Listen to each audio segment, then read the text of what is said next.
बुलंद police times, संवाद police आणि जनतेतील। समस्त राज्यों के मुख्यमंत्री जान रहे हैं कि ये तीनों कानून किसान विरोधी हैं, लेकिन मजबूरी ये है कि अगर आज वो कानून को वापस कर लेते हैं तो कल न उनको कोई चंदा देने वाला मिलेगा, न मीडिया के प्लेटफॉर्म मिलेंगे, और विश्व व्यापार संगठन का इतना बड़ा दबाव है इनके ऊपर कि इनकी सरकार जाने में केवल सरकार बचनी चाहिए।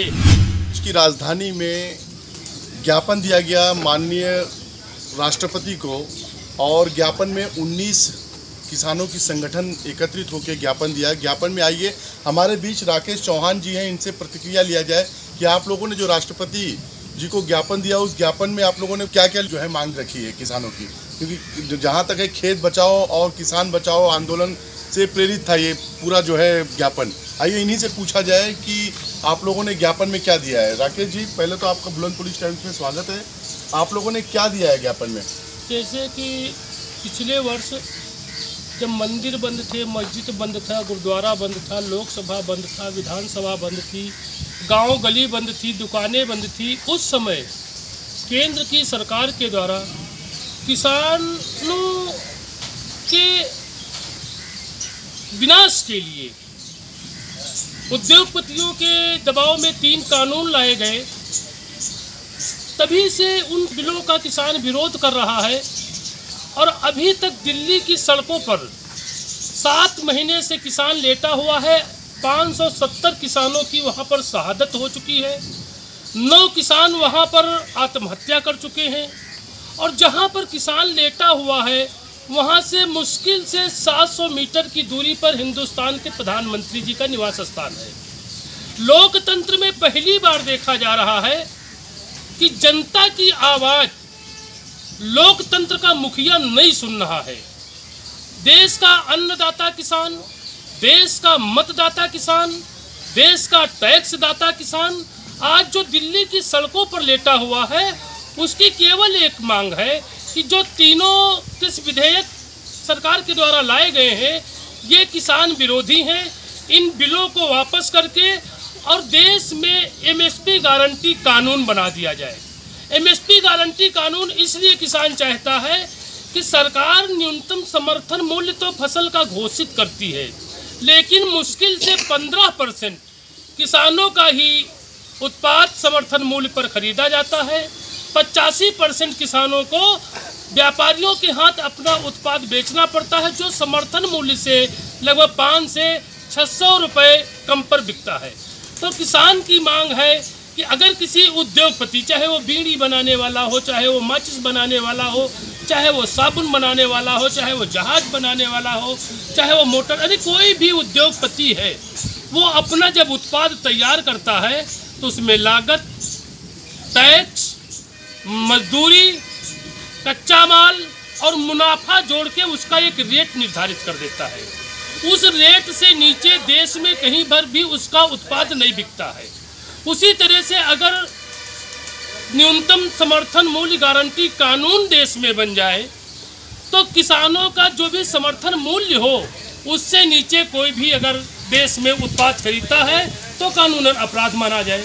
अगर समर्थन मूल्य कानून बन जाए तो न तो किसानों को सरकार से कोई छूट चाहिए, न अनुदान चाहिए और न पैकेज चाहिए। किसान अपने आप खुशहाल हो जाएगा। लेकिन आज तक सरकार की ने यह बात नहीं मानी है। लोकतंत्र में पहली बार किसानों ने प्रधानमंत्री से कह के देख लिया, किसानों ने सांसदों से कह के देख लिया, किसानों ने डीएम के माध्यम से, एसडीएम के माध्यम से, कमिश्नर के माध्यम से पत्र भेजकर देख लिया। अब किसानों ने राज्यपाल के माध्यम से महामहिम राष्ट्रपति महोदय को इन तीनों बिलों को वापस कराने और एमएसपी गारंटी कानून बनाने के लिए पत्र भेजकर इनसे हस्तक्षेप करने की मांग किसान कर रहा है। राकेश जी, इस प्रकार से आपने अपनी पूरी बातें बताई है। सरकार की आखिर क्या मजबूरी है कि आप लोग जो तीनों कानून का जो है निष्कासित करने या रद्द करने की बात कर रहे हैं, लेकिन सरकार पीछे नहीं हटना चाहती है, ना एमएसपी ला रही है, ना ही वो जो है तीनों कानून को रद्द कर रही है।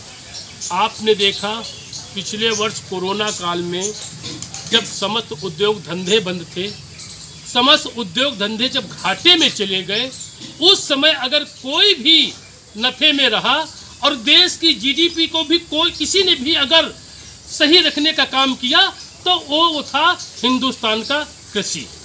कृषि से जब देश की जीडीपी मजबूत हुई, किसान मजबूत हुआ, तो विदेशों में बैठे हुए उद्योगपतियों ने इस व्यवस्था पर अपना आधिपत्य जमाने के लिए विश्व व्यापार संगठन के माध्यम से, विश्व व्यापार संगठन के दो दलाल देश में हैं, अडानी और अंबानी, उनके माध्यम से केंद्र की सरकार को, और केंद्र की सरकार अडानी और अंबानी के दबाव में इसलिए है क्योंकि चुनाव के समय इन लोगों ने अथाह चंदा दिया है और इन्हीं उद्योगपतियों के अधिकतर चैनल हैं, मीडिया के जितने भी प्लेटफॉर्म हैं इन्हीं उद्योगपतियों के हैं। उनके माध्यम से, पैसे के माध्यम से उन्होंने सरकार बनवाने का काम किया। आज सरकार उन्हीं उद्योगपतियों के दबाव में वो जैसा चाह रहे हैं वैसा कानून सरकार बना रही है। चाहे देश का किसान मर जाए, चाहे देश का नौजवान मर जाए, चाहे देश का मजदूर मर जाए, चाहे देश का छोटा व्यापारी मर जाए, लेकिन उनको चंदा देने वाले उद्योगपतियों को लाभ होना चाहिए। इसलिए ये कानून वापस नहीं हो रहे हैं। केवल उद्योगपतियों, मोदी जी भी जान रहे हैं, केंद्रीय गृह मंत्री भी जान रहे हैं, उत्तर प्रदेश के मुख्यमंत्री भी जान रहे हैं और देश के समस्त राज्यों के मुख्यमंत्री जान रहे हैं कि ये तीनों कानून किसान विरोधी हैं। लेकिन मजबूरी ये है कि अगर आज वो कानून को वापस कर लेते हैं तो कल न उनको कोई चंदा देने वाला मिलेगा, न मीडिया के प्लेटफॉर्म मिलेंगे, और विश्व व्यापार संगठन का इतना बड़ा दबाव है इनके ऊपर कि इनकी सरकार जाने में केवल सरकार बचनी चाहिए, सत्ता बचनी चाहिए, कुर्सी बचनी चाहिए।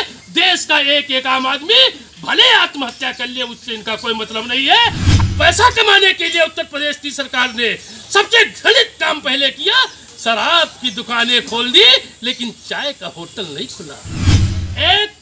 135 करोड़ में से अगर 35 करोड़ भी बचेंगे तब भी इनको वोट मिलेगी, सत्ता पा जाएंगे। 100 करोड़ भी मर जाता है, इनकी सेहत पे असर नहीं पड़ने वाला है, इनको तो केवल चंदा मिलना चाहिए। लोकतंत्र में पहली बार देखा जा रहा है कि हम नहीं कह रहे हैं, धर्म कर्म मानने वालों की सरकार है, ऋषि मुनियों की सरकार है, वेद पाठियों की सरकार है, राम को कृष्ण को मानने वालों की सरकार है। 5000 साल पहले तुलसीदास जी ने कहा था, जा सुराज प्रिय प्रजा दुखारी, सो नप अवस नरक अधिकारी। और आज देश का किसान, देश का अन्नदाता, देश का मतदाता, देश का टैक्स दाता सड़कों पर पड़ा हुआ है अपनी मांग के लेके, और सरकार सुनने को तैयार नहीं है। इनको भी नरक में भी जगह नहीं मिलेगी। आज जब कोरोना काल में खोमचे वाले की दुकान बंद थी, ठेला बंद था, चाय वाला, चाट वाला, मूंगफली वाला, चाउमीन वाले जब बंद थे, दुकानें खोमचे, तो उस समय इन गरीबों को पैसे की आवश्यकता नहीं थी। पैसे की आवश्यकता तो अगर थी तो उत्तर प्रदेश की सरकार को थी, और पैसा कमाने के लिए उत्तर प्रदेश की सरकार ने सबसे घृणित काम पहले किया, शराब की दुकानें खोल दी लेकिन चाय का होटल नहीं खुला, पान की दुकान नहीं खुली, चाय वाला नहीं खोल पाया, मूंगफली वाला नहीं खोल पाया, लेकिन घरों को बर्बाद करने वाली एक समय समुद्र मंथन हुआ था। समुद्र मंथन देवताओं और दैत्यों ने किया था, और उसमें से जब अमृत निकला तो अमृत पान दैत्य न कर पाए, इसलिए मोहिनी रूप धारण करके विष्णु भगवान को अवतार लेना पड़ा, अवतरित होना पड़ा, और उन्होंने अमृत को रोकने के लिए, अमृत दैत्य न पीने पाए, उन्होंने सुरा का सेवन उनको कराया था, शराब का सेवन कराया था। जब शराब के आगे अमृत का महत्व खत्म हो जाता है, अमृत लोग छोड़ देते हैं, तो शराब पी के अपने घरों को कैसे ये बर्बाद कर रहे होंगे, ये सोचने वाली बात है। और उत्तर प्रदेश की सरकार धर्म वाली सरकार, जिस कुर्सी पर एक संत बैठा हो, एक महंत बैठा हो, एक योगी बैठा हो, एक गौ रक्षक बैठा हो, एक हिंदू रक्षक बैठा हो, वहां पर शराब बंदी होनी चाहिए थी, शराब की दुकान नहीं खुलनी चाहिए थी। आज तो भ्रष्टाचार चरम पर है, और देश में आम आदमी, किसान, मजदूरों की सुनी नहीं जा रही। नौजवान मारा मारा घूम रहा है, छोटा व्यापारी मारा मारा घूम रहा है, किसान परेशान है, मजदूर परेशान है, उद्योगपति मौज मार रहा है, और ये सब हो रहा है उन लोगों की सरकार में जिन्होंने कहा था न अत्याचार न भ्रष्टाचार। अब की बार भाजपा सरकार सबका साथ, सबका विकास और सबका विश्वास के नाम पर जिन्होंने वोट मांगा था, उन्होंने पूरे देश को ठगने का काम किया है, छलने का काम किया है, और पूरे देश को विनाश के रास्ते पर, पूरे देश की संपत्तियों को बेचकर पूरे देश को विनाश के रास्ते पर ढकेलने का काम इस सरकार के द्वारा किया जा रहा है।